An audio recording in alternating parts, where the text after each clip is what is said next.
What's going on, guys? Welcome to the video. So I wasn't sure I was gonna put this on the channel because it doesn't really fit the whole thing anymore, but just know that if you're watching this, then a decision was definitely made. So we got the seller in front of me here, and I just bought another vehicle that I don't need, and I'm not gonna tell you guys what it is, but it's a little bit different than some of the cars that I've been featuring on the channel yet.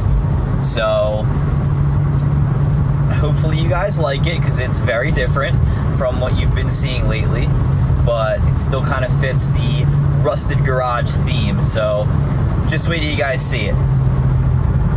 Oh, and it doesn't run.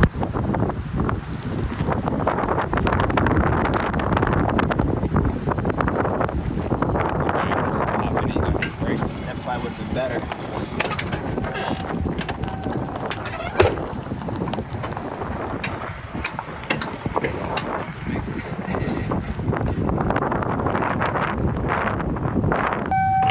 Alright guys, driving the truck for the first time.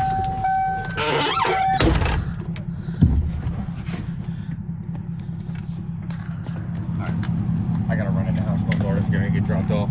Alright, dude. Good? Yeah, we're good. Alright, man. Thank you. Thanks a lot, man. Really appreciate it.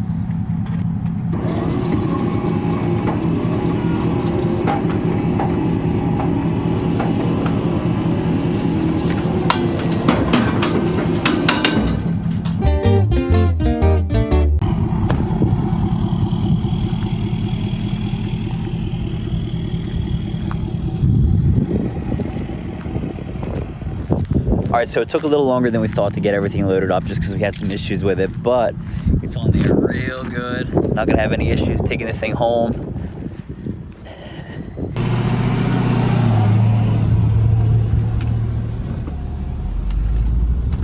All right, now I get to show you guys my sweet new truck.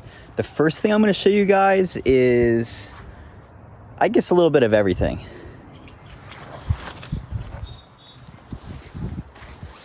This is my 1996 Ford F250 with the Powerstroke 7.3 liter diesel engine. And I guess she's seen some better days, although I gotta be honest with you, I've had a couple of these trucks and this is not the worst one that I've had so far. It's actually kind of funny. I'm not used to seeing it without rot all up on the wheel wells and the fenders all rotted out. That's kind of a first for this channel and giant four-wheel drive pickup trucks. There's a little bit of trouble underneath, and there we go. Neighborhood tough guy. All right. All right, let's see what we got going on here.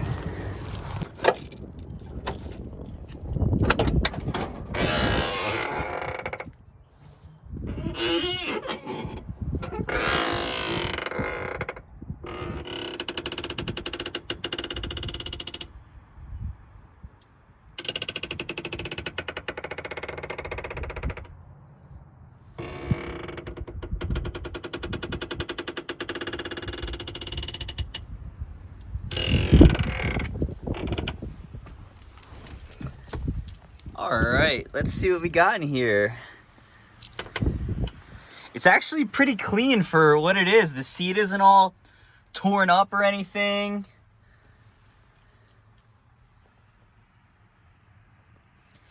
Guys, this truck's actually in great shape for what it is. All right, guys, now I'm gonna show you what makes the 7.3 liter Powerstroke so impressive. Here we go.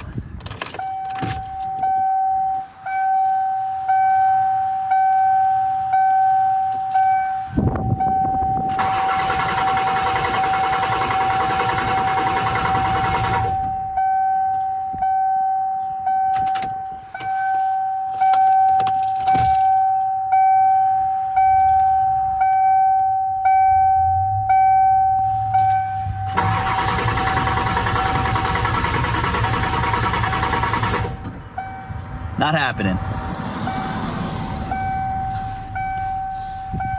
All right, so you guys already saw this truck come home on a flatbed, so you probably already knew there was something wrong with it. And I actually have no idea what's wrong with it yet. I bought this truck just thinking that I could fix it, and hopefully I'm right. We're just gonna have to kind of dive in and see what's going on with it.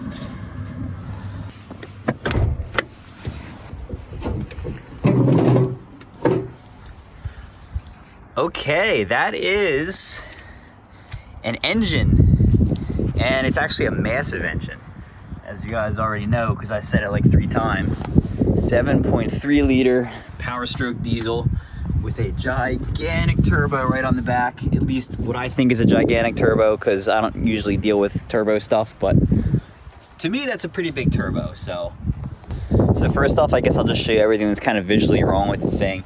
So I have these new fenders put on, and this side lines up pretty good, I'll give it that, but it's just kind of like thrown together here. You can see all the bolts for the inner fenders aren't even in, and frankly they don't even line up, but I guess it looks all right on the outside, so we'll see what we can do about that. Yeah, more of these just kind of tossed in there just from the same thing. This is the starter relay. Yeah, I'm sure that is okay flopping in the wind, that's no problem. Gravity holding the battery in, that's nice. I think the other battery is probably the same thing. Yeah, 7.3s have 2 batteries because you have to crank on them forever to get them to start in the winter. Yep, this one has the same sweet battery hold down. Ooh, that doesn't look good. Hold on a minute. Oh my God. So this is just rubbing against that hose like the whole time. That's right what you want a hose to do, right? Very nice. Oh God. So if you aren't aware, the factory Ford airbox for this truck has this air filter gauge on it, and it looks like they just shoved it through the hole in this aftermarket intake. Well, half of this aftermarket intake, because it's got the air box. Oh great, that's just hanging there. That's right what you want the intake to do, right? You just flopping in the wind there, not hooked up to anything. Look at this. So if you're a little new to trucks, especially like in the cheaper price range like this fell into, they're all just thrown together, really. I mean, like, look at this paddle gap. Like I said, the truck's got new fenders on it. These don't even line up. You can buy spacers to put this where it needs to go, or I guess shim is the proper word. And it's not like ghetto to do that. They come like that from the factory with shims. They are designed to be shimmed. All right, guys, so as I might have mentioned before, there is a multitude of things that could prevent these trucks from starting. So we're gonna start right in this fuse box here. So I've already removed the diode, and we're gonna start there for the troubleshooting. And looks like we got our 0.57 volts, pretty close to what I said that we should be getting. And pull it off, overload again. And if I switch this around, it should not change from that. All right, those are touching. All right, so that tells me that this diode is not the problem. So our issue lies elsewhere. All right, so the diode's in good condition. I'm not gonna bother filming me checking every fuse because I don't think you guys really care that much, do you? No? Okay, that's what I thought. All the fuses are in good shape. So the fuses are good. We've got our wait to start light coming on, so I know that the PCM at least has power. So that leads me to believe the next course of action would be to check the injector computer. So I got a new one on the way, and that's not gonna be here for a couple days. So we'll see what happens next. All right, guys, back here at it again, and today is a gorgeous day to fix that.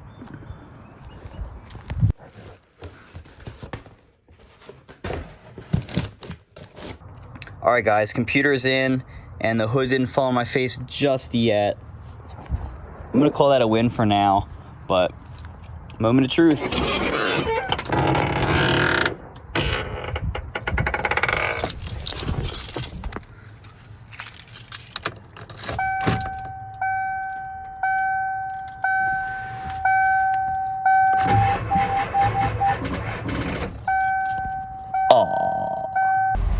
batteries in the back of the Mercedes, just if anybody was curious.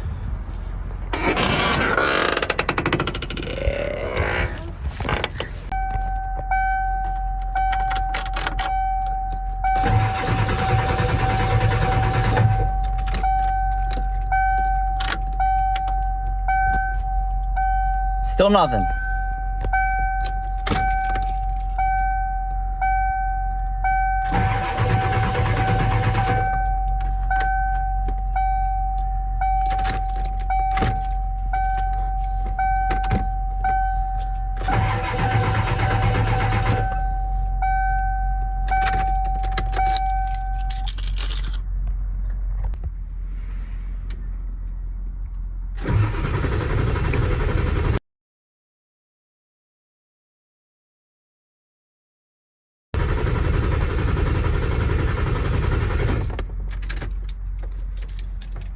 All right, so I'm gonna start pulling a couple things off just so we can look at some of the other electrical connections, and then maybe that'll give me a better idea what's going on here.